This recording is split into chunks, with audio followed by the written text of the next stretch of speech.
Welcome to the bird media. నేను మీ పవన్ కృష్ణమూర్తి. అత్యంత జుగుప్సాకరమైనటువంటి ఒక సంఘటన మల్కాజిగిరి కట్టమైసమ్మ టెంపుల్ దగ్గర చోటు చేసుకుంది. ఒక ముస్లిం వ్యక్తి, అంటే ఈ పర్టికులర్ మాటకి చాలా డీటెయిల్స్గా మాట్లాడుకోవాలండి, బట్ వాస్తవానికి ఉన్న వార్త మాత్రమే నేను చెప్తున్నాను. ఒక ముస్లిం వ్యక్తి చాలా అంటే చాలా దరిద్రమైనటువంటి ఒక పనిని ఎక్కడ చేయకూడదు అక్కడ చేశాడు. అక్కడ ఇమ్మీడియట్గా చూసినటువంటి వాళ్ళు పిచ్చి కొట్టుడు కొట్టారు, చట్టాన్ని చేతిలోకి తీసుకుని పిచ్చి కొట్టుడు కొట్టారు. తర్వాత క్లీన్ చేయించడం ఏదో చేశారు, పోలీసులు వచ్చారు, తీసుకెళ్లారు. ఇమ్మీడియట్గా ఒక వార్త అనేది బయలుదేరింది. ఏంటంటే మతి భ్రమించి అదంతా చేశాడు. పొద్దున్న మా టీమ్ తోటి మాట్లాడుతూ ఉన్నప్పుడు, ఎందుకంటే I'm working with all the people from different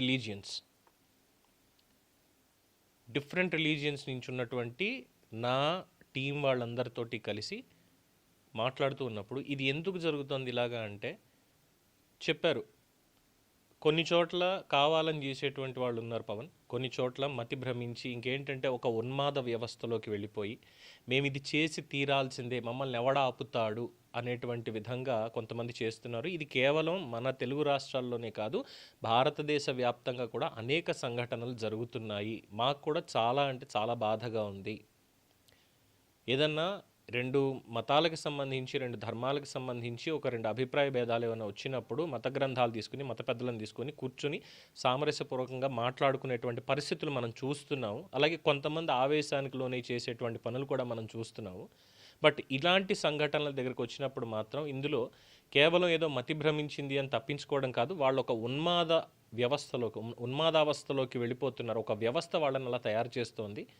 ఎంతమంది ఎన్ని రకాలుగా ప్రయత్నించినా సరే ఎక్కడొక్కడ ఇవన్నీ జరుగుతూనే ఉన్నాయి. ఎందుకంటే ఇటీవల కాలంలోనే కట్టమైసమ్మ టెంపుల్ కావచ్చు, సికింద్రాబాద్ ముత్యాలమ్మ టెంపుల్ కావచ్చు, నిజామాబాద్లో కావచ్చు, అలాగే మొన్నటికి మొన్న నటరాజస్వామి ఆలయంలో, తమిళనాడులో నటరాజస్వామి ఆలయంలో ఒక వ్యక్తి లోపలికి వెళ్ళిపోయి అక్కడ అభిషేకం జరుగుతుంటే అభిషేక జలాలని, అభిషేక పాలు వాళ్ళని తీసుకొని నేనే దేవుణ్ణి, నన్ను ఏం చేస్తారు, ఏం చేయలేరు మీరు అని చెప్పి ఇష్టం వచ్చినట్టు మాట్లాడినటువంటి మాటలు, ఇన్ని సంఘటనలు ఇవన్నీ చూసిన తర్వాత ఇప్పుడే ఇంకొక వీడియో చూడడం జరిగింది.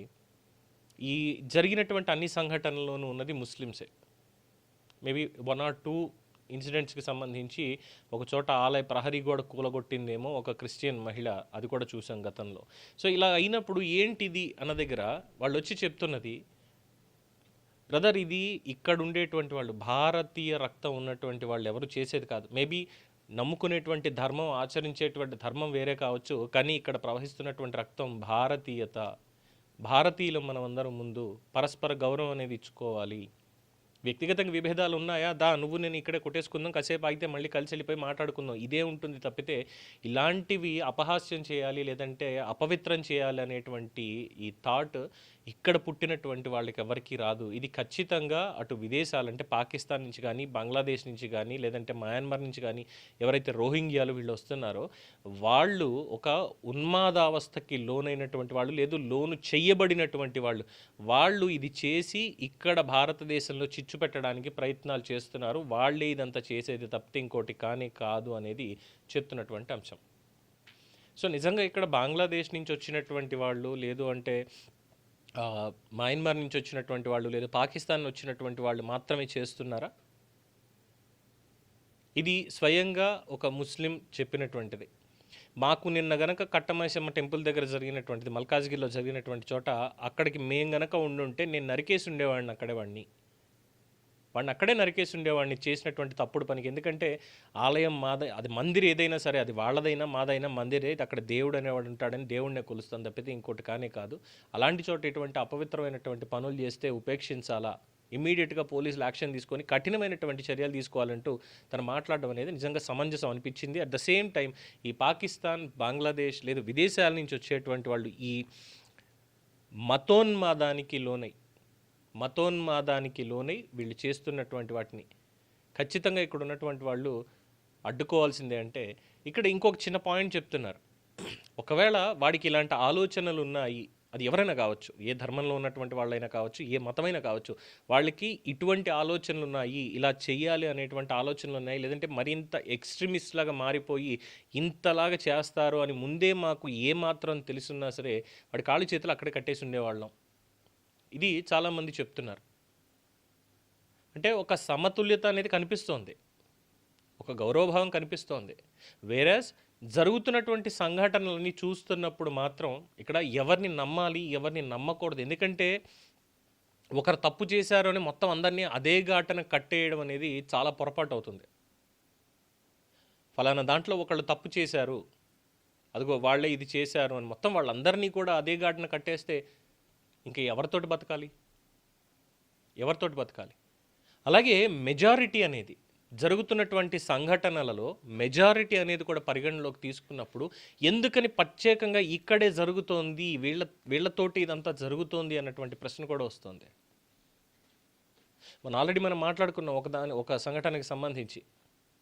ఆ తర్వాత తిరగేసుకుంటూ వెళ్తే ఇంకా చాలా ఉన్నాయి. అంటే ప్రొవొకేషన్ అనేటువంటిది, నన్ను ఎందుకు రెచ్చగొట్టడం, కావాలని నన్ను ఎందుకు రెచ్చగొట్టడం, ఇక్కడికి వచ్చి నా ఇంట్లోకి వచ్చి నన్ను రెచ్చగొట్టే పని నువ్వు ఎందుకు చేస్తున్నావు, దీనికంటూ ఒక హిస్టరీ ఎంత ఉంది, ఇలా ఉంది, ఇక్కడ ఎలా చేశారు, సరే ఇవన్నీ ఇప్పటివరకు జరిగినాయి మర్చిపోయి ప్రశాంతంగా ఉందాం అనేటువంటి పాయింట్ మాత్రం ఎక్కడ ఎస్టాబ్లిష్ కావట్లా.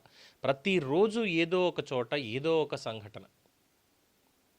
ఆలయాల దగ్గర ఇటువంటి ఏం చెప్పాలో కూడా నాకు అర్థం కావట్లా, ఏం మాట్లాడాలో కూడా అర్థం కావట్లేదు. పోలీసులు తీసుకెళ్తున్నప్పుడు కనీసం పశ్చాత్తాపం, నేను ఇక్కడ చేసిన వాళ్ళు నన్ను కొట్టారు, నేను చేసింది తప్పు అన్న పశ్చాత్తాపం సదరు వ్యక్తిలో కనిపించలేదు. పైగా పోలీసులు తీసుకొని వెళ్తూ ఉంటే అప్పటిదాకా ఎవరైతే దాడి చేశారో తన మీద చేసినటువంటి తప్పుకి వాళ్ళందరి మీద మీ అంతు చూస్తా అనేటువంటి ఒక ఆలోచనే కనిపిస్తుంది తన కళ్ళల్లో తప్పితే, అరే నేను ఇక్కడికి వచ్చి తప్పు చేశాను, లేదంటే నాకు మతి భ్రమించింది, నాకు ఒక డ్రగ్ అడిక్షన్లో ఉన్నాను, నేను దానివల్ల ఇది జరిగింది కాబట్టే కదా నన్ను ఇలా అన్నారు, తప్పు అయిపోయిందని ఒక మాట క్షమించండి అని అడిగితే తర్వాత శిక్ష పడితే పడింది. ఇది ఏ కోసానా కనిపించలేదు. ఇప్పుడు పోలీసులు బయట పెట్టాల్సినటువంటి అంశం, అఫ్కోర్స్ ఇప్పటికీ పూర్తిగా ఇంకా బయటికి రాలేదు, తను ఎక్కడి నుంచి వచ్చాడు, నిజంగా ఇక్కడే పుట్టినటువంటి వాడా, ఇక్కడే ఉన్నటువంటి వాడా. ఎందుకంటే ఈ విషయాలు బయట పడకపోతే భవిష్యత్తులో చాలా ప్రమాదం ఎదురవుతుంది ఖచ్చితంగా. ఇఫ్ ఎట్ ఆల్ కొంతమంది ఒక సమూహం కింద నిజంగానే ఏర్పడి సమాజంలో అసమతుల్యత ఏర్పరిచేలాగా, శాంతి భద్రతలకు కలిగించేలాగా, ముఖ్యంగా ఈ మతాల మధ్య చిచ్చు పెట్టేలాగా టార్గెట్ చేసుకొని కొంతమందిని ఏమీ తెలియకుండా ఉంటారు, వాళ్ళందరినీ కూడా వాళ్ళలో ఒక ఉద్రేకం అనేది పెరిగిపోయేటట్టుగా, ఇఫ్ దే ట్రైన్ దెమ్, ప్రతిరోజు రెచ్చగొడుతూ మీరు ఇలాగే చేయాలి, ఇలాగే ఉండాలి. ఎందుకంటే పాకిస్తాన్లో జిహాద్ అని చెప్పి అరుస్తూ వాళ్ళందరినీ రెచ్చగొడతారు, భారతదేశాన్ని నాశనం చేసేయాలని. వాళ్ళకి అదే పని అక్కడ పాకిస్తాన్లో, వాళ్ళకి అదే పని తప్పితే ఇంకొకటి ఏమీ లేదు. ఎస్పెషల్లీ పాకిస్తాన్ ఆక్యుపైడ్ కాశ్మీర్ ఏదైతే ఉందో మనది, అక్కడ ఉండేటువంటి ఈ టెర్రరిస్ట్ క్యాంపులు వీళ్ళందరూ చేసేది ఒకటే ఒక స్లోగన్. అది ఏదన్నా తీసుకోండి, హిజ్బుల్ ముజాహిదీనా, లేదంటే కాశ్మీర్ ఫ్రంట్ అని ఇంకోటి ఏదో ఉంది అదొకట, లేదంటే ఐఎస్ఐయా, లేదంటే అక్కడ ఉండేటువంటి వాళ్ళ, ఎవరైనా సరే చెప్పేది ఒకటే, జిహాద్. పేరుకి మాత్రం పవిత్ర యుద్ధం. ఎవరి మీద చేయాలి పవిత్ర యుద్ధం?